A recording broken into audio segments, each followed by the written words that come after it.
Os efeitos da pandemia da Covid-19 na vida de crianças e adolescentes que ficaram na orfandade. Em muitos casos, os menores de idade moravam com avós que acabaram sendo vítimas fatais da doença.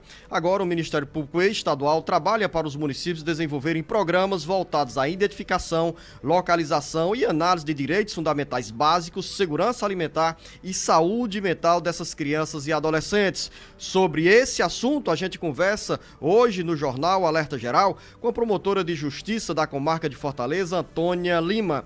Promotora, seja bem-vinda ao Jornal Alerta Geral. O Ministério Público Estadual tem um diagnóstico nesse momento mais completo sobre a realidade em que se encontram essas crianças? Tem um número, por exemplo, nesse momento, sobre o número de crianças e adolescentes que precisam desse apoio do poder público após a morte de pais ou responsáveis durante a pandemia da Covid-19? Bom dia!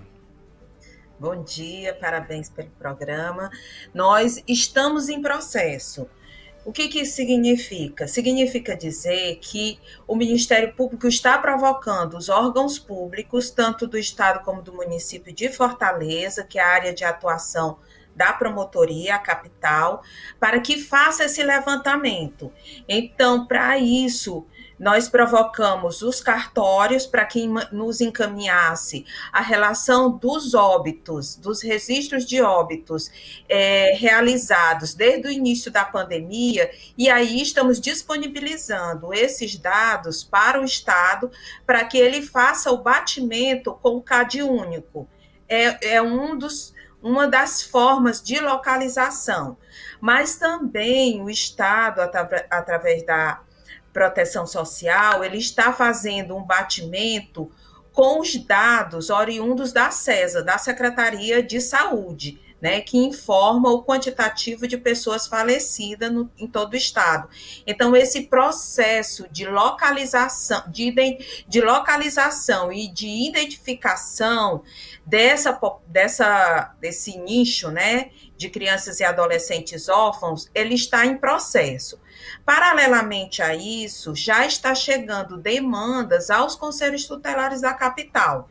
E aí os conselhos tutelares estão fazendo os encaminhamentos para os devidos órgãos, né? Do qual atenda às necessidades fundamentais de crianças e adolescentes.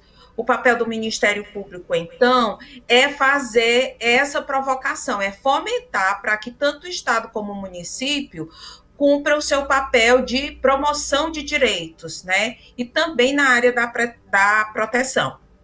O promotor Antônia Lima, também conosco está o jornalista Beto Almeida. Promotora, bom dia. Quando a senhora fala na garantia da proteção de direitos, essas crianças órfãos por conta da pandemia, como é que a promotoria pretende, de certo modo, trabalhar, por exemplo, que sejam pagos benefícios sociais para os cuidadores, para os tutores dessas crianças que ficaram órfãos? É isso que eu falava anteriormente. O nosso papel vai ser de fomentar, porque a promotoria ela não vai dar conta de fazer isso sozinha, nem é o papel dela. Então, por exemplo, um pai que faleceu ou uma mãe que tinha carteira assinada, de direitos trabalhistas, né? Então, esses recursos, eles devem ser revertidos em benefício dos seus herdeiros, dos seus filhos. Mas, para isso, é importante a representação legal. Nesse sentido, nós já conversamos com a Defensoria Pública, e a Defensoria Pública aqui na capital, a porta de entrada é o NADIGE. Então, o NADIGE vai ser esse órgão da Defensoria Pública, que já é conhecido da rede de proteção na nossa cidade, e as pessoas já o conhecem. Então, a porta de entrada para a representação legal, porque, veja só, para essas crianças poderem acessar esse direito, esse recurso trabalhista, por exemplo, ela vai precisar de alguém que a represente, que fale em seu nome, e essa pessoa não pode ir por conta própria, ela precisa de uma autorização judicial para isso. Então, nesse sentido, o Ministério Público já fez essa articulação com a Defensoria para que a Defensoria Pública assim o proceda.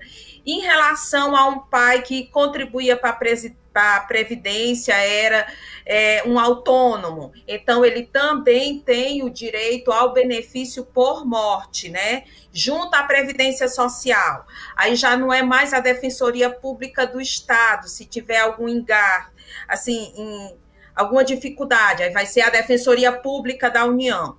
E aí nós, do Ministério Público, estamos trabalhando na elaboração de uma ampla campanha para informar a população quais são seus direitos, bem como um guia bem prático para que as crianças saibam que tipo de direitos possuem e aonde buscar a garantia desse direito, porque não é só o Ministério Público, né? Há outras instituições que estão nesse sistema de proteção.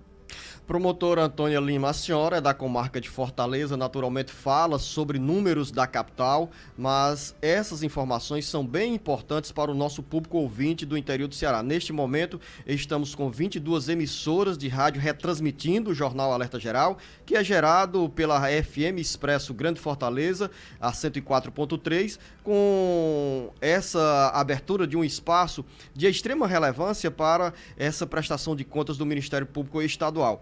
O Ministério Público Estadual já vem com esse trabalho há um bom tempo e nesse momento, que foi a primeira pergunta que eu fiz, a senhora já tem uma ideia sobre o número, pelas informações levantadas junto aos cartórios, no cruzamento desses dados com o cadastro único do governo federal, já dá para ter uma dimensão sobre o número de crianças e adolescentes que precisam dessa proteção do Estado?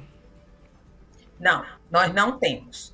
Nós não temos, porque nós não temos como fazer esse batimento com o CAD único para identificar as famílias. Quem tem que fazer isso é o próprio município e o próprio Estado. O Estado já vem trabalhando nesse sentido. Nós sentamos, conversamos sobre essa necessidade, porque o âmbito de atuação da nossa promotoria, ela é a capital, ela é Fortaleza, mas esse é um problema que permeia não só a nossa cidade, mas o estado, o país, o planeta, né? Porque estão morrendo crianças, pais e cuidadores, principalmente os avós, aquelas crianças que ficavam sobre os cuidados dos avós, isso é muito presente na nossa cultura, né?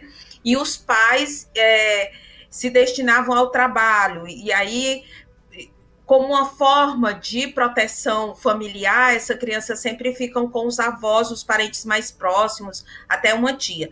Nesse sentido, os pais que um ou outro. Então, nós temos também a cultura da mãe solo, né? Aquela mãe que assume todos os cuidados e o pai não chega junto, então se afastou, então já é falecido. Então, esse público, que é um público extremamente específico, precisa ser feito um levantamento, e aí eu não vejo outra forma de fazer esse levantamento senão entre a saúde, que tem todos os dados dos falecidos na cidade, né? Principalmente a Secretaria do Estado, a CESA, a PSS, a Secretaria de Proteção Social e também a educação.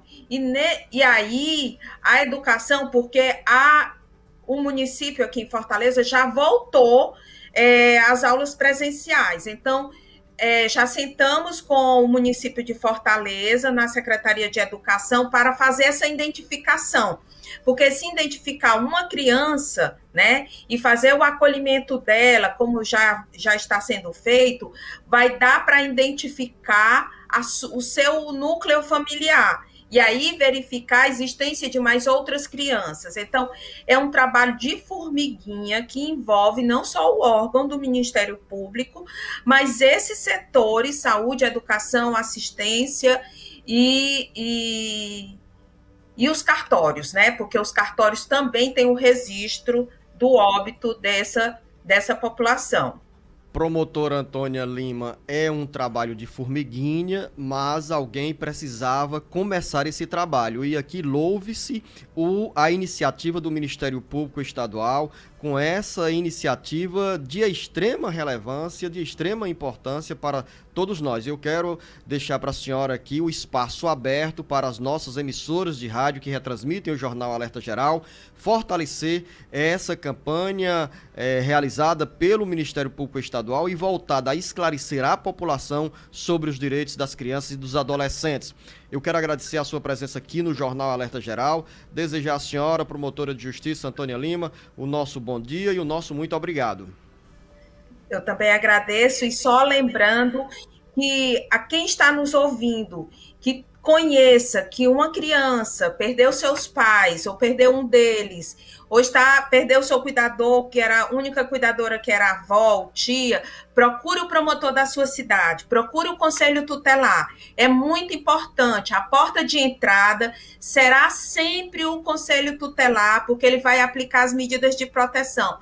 Mas precisa também fazer essa ponte com o Ministério Público, com o promotor da sua cidade, para que ele provoque os municípios a atuarem nessa proteção. Tá? Muito obrigada pelo espaço e espero voltar em breve com mais notícias para aclarar para a sociedade. Vamos convidá-la para esse novo desafio com essas informações sobre a atuação do Ministério Público na luta pela defesa dos direitos das crianças e adolescentes, principalmente nessa fase da pandemia em que muitos menores de idade ficaram na orfandade.